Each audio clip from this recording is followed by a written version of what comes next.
10 royal dragon clans. The audacity. One of the representatives shouted, his voice trembling with fury. Do you truly wish to wage war against the 10 royal dragon clans, Celestial Emperor? The Celestial Council, frowning at the escalating tension, finally stepped in. Let us all take a moment to calm ourselves. One of the council members said firmly. If the 10 royal dragon clans were to truly wage war against His Majesty, the Celestial Emperor, it would result in countless deaths and destruction across the 9 heavens.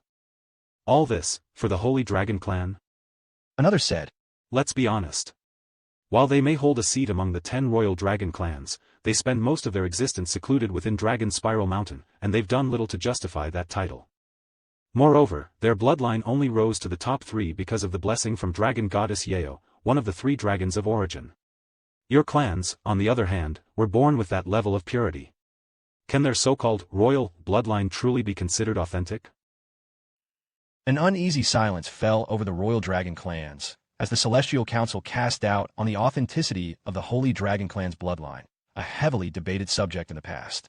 Since the Holy Dragon Clan had not been born with an Imperial Grey bloodline, but rather received it through the blessing of Dragon Goddess Yeo, the royal dragon clans of the time fiercely debated whether they should be granted a seat among their ranks. In the end, they chose to accept the Holy Dragon Clan, not out of consensus, but out of caution. To reject the clan would have been tantamount to rejecting Dragon Goddess Yeo herself, a risk none were willing to take.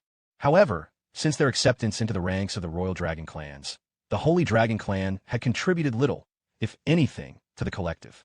Reclusive and self-focused, they remained within the confines of Dragon's Spiral Mountain, showing little interest in the affairs of the other clans. The Celestial Council smiled inwardly after seeing the royal dragon clan's reaction. And just so you're aware, the Celestial Emperor said suddenly, his tone calm but edged with warning. A war against us would not pit you against my forces alone but against the royal Phoenix clans as well. The representative's expressions darkened at once, frowns forming as the weight of those words sank in. Are you threatening us with the royal Phoenix clans? No. The Celestial Emperor replied, his tone as calm as still water. I'm merely informing you so that you may choose wisely. Before the royal dragon clans could respond, the Celestial Emperor rose to his feet and spoke coldly. If all you intend to do here is bicker over this matter, then I'll take my leave. I've already given my explanation, whether you accept it or not is irrelevant to me. I have more important matters to attend to. Celestial Emperor. Angry voices rang out behind him, but the Celestial Emperor paid them no mind, departing without so much as a glance back. His abrupt exit left the Celestial Council in an awkward position. After all, they had aided him by sowing doubt among the royal dragon clans, yet he had discarded that advantage without hesitation. Though the Celestial Emperor had departed, the Celestial Council remained behind to continue the negotiations with the royal dragon clans, stretching on for many hours. After his departure, the Celestial Emperor did not return to the Celestial Palace. Instead, he journeyed to his personal realm. There, a mysterious device displayed a projection of an unknown location within the vast starry void. Within that projection, several indistinct entities could be seen, their forms dormant, yet far from lifeless. Unlike my predecessors, I will not fail you, he murmured, a resolute flame burning in his eyes, unwavering and fierce. Meanwhile, somewhere in the 7th heaven, Kellen gathered Misha and the others after learning about what happened at the Dragon Spiral Mountain. All right, listen up. I don't know what kind of trouble your friend, Yuan, has gotten himself into, but there was a huge war between Heaven's Mandate and the Holy Dragon Clan that dwells there. Heaven's Mandate? What's that? Wang Ming asked. They're the Celestial Emperor's private army. The Celestial Emperor? That's right. If I recall correctly, Yuan said something about heading to the Dragon Spiral Mountain, right? Though he was not present, there's no way this is a coincidence. Let me log off real quick and see if Yuan has returned to Earth. Chu Liuxiang suddenly said. I'm going too, said Misha. They logged off at the same time. After logging off, Misha and Chu Liuxiang removed the device and turned to look beside them. However, Yuan's body, which should have been there, was gone. He's gone. Chu Liuxiang exclaimed. I'm going to speak with the Lord. You go back and inform the others. Misha said as she swiftly rose from the bed. Without another word, she stepped onto the balcony and took flight, soaring straight toward the mountain's peak. Chu Liuxiang immediately returned to Cultivation Online and explained the situation to the others. What? Yuan's body is gone. So he's back on Earth? Shi Lang said. Most likely, but I couldn't sense his presence anywhere. Chu Yoxiang responded.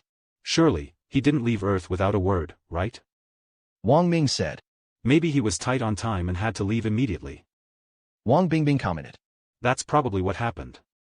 While the group speculated on the situation, Misha met with the Lord. Yes, he came back. The Lord spoke before Misha even got the chance to open her mouth. Where is he now? He's already returned to the 9 heavens. The gateway would only stay open for so long, so he had to leave as soon as possible. I see. It's a pity that we missed him, but at least we'll see him soon in the 7th heaven.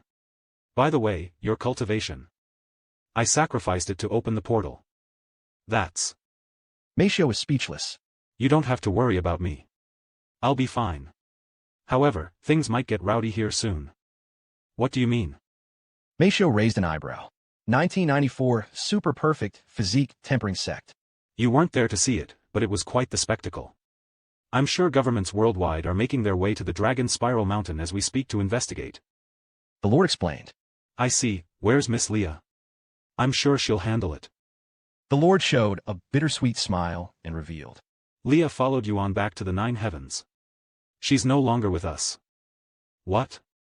Meisho's eyes widened after learning this. Then what should we do? She then asked. Nothing. The Lord calmly responded. The Dragon Spiral Mountain is a unique place. They cannot enter it without my permission. Even if they do, the mountain has multiple powerful formations that can kill even immortals. That said, I lack the spiritual energy to activate them, so I'll be needing your help when that time comes. Misha nodded. Sometime later, she returned to Cultivation Online and relayed what the Lord told her. What? The manager followed Yuan to the 9 heavens? The others were greatly shocked by this news, since it was the last thing they expected to hear. No, they didn't even think Leah was capable of leaving Earth and the Lord. Did the Lord say anything about Yuan's next plans? Chu Liuxiang asked. Meisho shook her head. Is that so? I highly doubt he'll be coming here anytime soon, despite already reaching the 7th heaven, especially when he's got the Celestial Emperor's attention. Remarked Kellen. I'm fine just knowing that he's reunited with his body and has returned to the 9 heavens. We'll meet eventually. Said Li Jinsi. That's right. It's not like he's forgotten about us or anything. Let's continue our training so we can surprise him the next time we meet. Wang Ming said. Just under a year later, Yuan and Leah finally left the vast sea of dragons and set foot on land once more. I can't believe how massive this world is. How do normal people travel? Leah asked, feeling slightly overwhelmed by the sheer size of the 9 heavens. Teleportation formations. Said Yuan. I'm talking about ordinary people, mortals.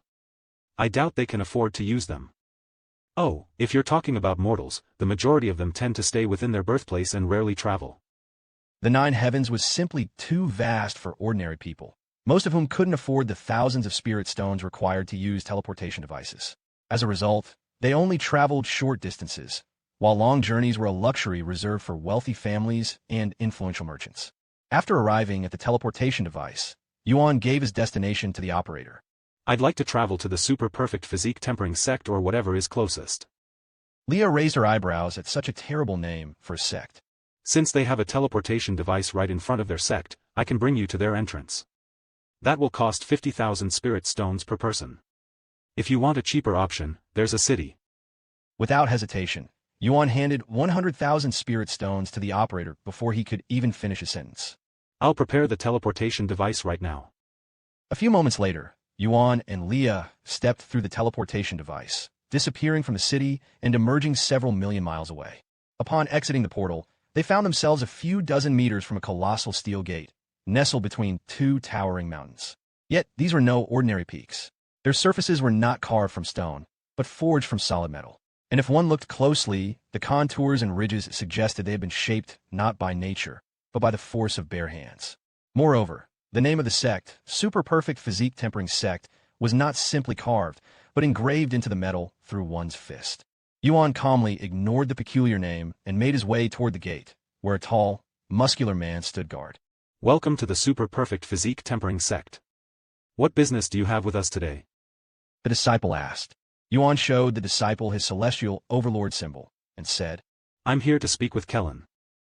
I understand. Give me a moment to contact the sect leader. By the way, can I have your name? Xiao Yang. The disciple retrieved the communication jade slip and relayed a message to his sect elder, who in turn reached out to Kellen. A few minutes later, Yuan could sense a powerful presence flying in their direction with immense speed. Boom! This individual landed right in front of the gates. This disciple greets the sect leader. However, Kellen didn't appear too welcoming. With a frown on his face, he spoke to Yuan using voice transmission. Are you insane? Why would you come straight here after what happened at Dragon Spiral Mountain? Do you have any idea what kind of trouble you might bring to my sect? Yuan smiled and responded. Relax, the Celestial Emperor isn't aware of my identity yet. If he knew my identity, he would have come straight to me. Even if he is aware of my identity, he won't be stupid enough to attack everyone I interact with. I hope. Kellen rubbed his eyes and took a deep breath before speaking. Come with me. I'll bring you to the others. Yuan and Leah followed Kellen into the sect. As they traveled, Yuan said, By the way, did you come up with the sect's name? Yes. It's very unique, isn't it? It's definitely unique in its own way. Yuan smiled. How are the others? Kellen touched his nose in a prideful manner and said, I've personally trained them for the last several years. You'll be surprised by how much wait. You've already reached the peak of immortal ascension? How is that even possible? Kellen nearly fell out of the sky from shock when he finally noticed Yuan's cultivation.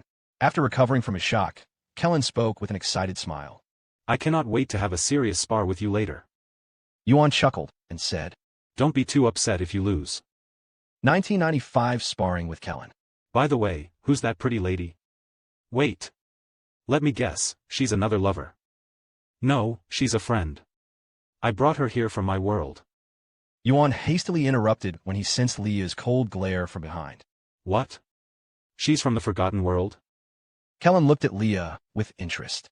Why'd you bring her to the Nine Heavens? It's a bit complicated, and it wasn't my decision. Is that so? Sometime later, they arrived at the heart of the sect, a domain reserved only for core disciples and sect elders.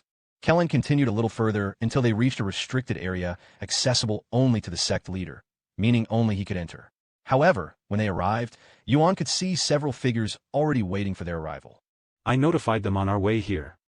Kellen said as he descended to the ground. Yuan. Manager. Chu Liuxiang and the others greeted them with bright expressions. Hey, everyone. Yuan tried to greet back, but he was interrupted when Chu Liuxiang pounced at him, giving him a tight embrace. I've missed you. I missed you, too. Chu Liuxiang didn't hog Yuan all to herself, and released him a few seconds later so Misha could do the same. Yuan. Misha wasted no time and entered his embrace. Sorry, I couldn't see any of you when I returned to Earth. Yuan said to the others a few moments later. I had to rush back as soon as possible. We figured that was the case. Wang Ming said. How long has it been since then? 5 years? Around that, I guess. I haven't kept track. Yuan admitted. I doubt any of us kept track either. We're always so busy. Yuan looked at their cultivation and smiled. I see you've all reached the divine realm. Congratulations. What cultivation have you reached? I cannot sense it. Lang asked. 9th level immortal ascension. He calmly replied. So you're already half a step into becoming an immortal? At this rate, you'll be a true immortal by the next time we see you. Wang Bingbing remarked. Let's chat inside. Kellen said as he opened the doors to his pavilion. Once everyone was seated inside, Yuan recalled his experience over the last several years, from meeting the Holy Dragon Clan to visiting the Azure Dragon Clan. To think you'd met with not 1, 2, but 3 of the 10 royal dragon clans in such a short time. You know most people go their entire lives without even meeting one of them, right? Kellen remarked. I guess my fate is quite strong when it comes to dragons. He shrugged. What are your plans now? Chu Luoxang asked. Yuan didn't immediately respond. After some pondering, he spoke. There are so many things to do that I don't know where to begin. Since it's been a while, I'm thinking about staying here to spend some time with the rest of you while I figure out my next plan. That sounds like a great plan. Chu Liuxiang immediately said. You don't mind, right? Yuan looked at Kellen. I don't mind, as long as you don't cause any trouble. Yuan smiled and said. The others won't even know I'm here. Wang Xiaoying suddenly asked. Hey, where's she Meili? I thought she was with you. Oh, we had to split temporarily. She'll come here soon. Sometime later, after finishing their conversation, Yuan and the others followed Kellen to a nearby building so they could finally spar. At a glance, the building looked unremarkable, barely larger than a standard warehouse. Yet, the moment they stepped inside, the world around them shifted, and they found themselves in a boundless white space that seemed to stretch into eternity. We can fight to our heart's content on here without needing to worry about damages. Kellen said. Do you need some rest before we start? No, I can spar right now. Then to keep things fair, I'll suppress my cultivation to match yours. Kellen continued. Yuan offered no response, simply nodding in silence. Kellen blinked in mild surprise, before chuckling. Huh. I was certain you'd say something like, no need to hold back, or challenge me to go all out. Yuan smiled faintly. It's easier to just show you. A gleam of excitement flashed across Kellen's face. Without hesitation, he shrugged off his outer robes, revealing the training garb beneath. Minimal and fitted, covering only his lower body. Whenever you're ready, he said. Then. Yuan gave a quick stretch of his arms before launching himself toward Kellen, not a trace of aura leaking from his body, relying solely on his physical strength. A clash of physiques first, huh? Just what I was hoping for. Kellen laughed heartily as he charged to meet him. Wah. The moment their bodies collided, Kellen's expression twisted in disbelief. It felt as though he had slammed into an immovable mountain, and before he could even process what had happened, his body was hurled through the air, like a man struck head-on by a truck. Wang Ming and the others could hardly believe what they had just witnessed. After years of training alongside Kellen, they were well aware of how formidable his physique was. In fact, not once had they seen him overpowered in terms of raw strength, until now. After the unexpected blow, Kellen quickly picked himself up, yet rather than frustration, his face lit up with unrestrained excitement. I couldn't really tell before because your body was mostly made of your soul, he said, eyes gleaming. But that physique, could it be the legendary golden immortal physique? Yuan gave a simple nod. That's right. Ha ha ha. Kellen burst into laughter, his voice echoing through the boundless space. Unbelievable. I'm actually clashing with the legendary golden immortal physique. This is a dream come true. Yuan then said calmly. If you truly want to experience the golden immortal physique, you'll have to try a lot harder.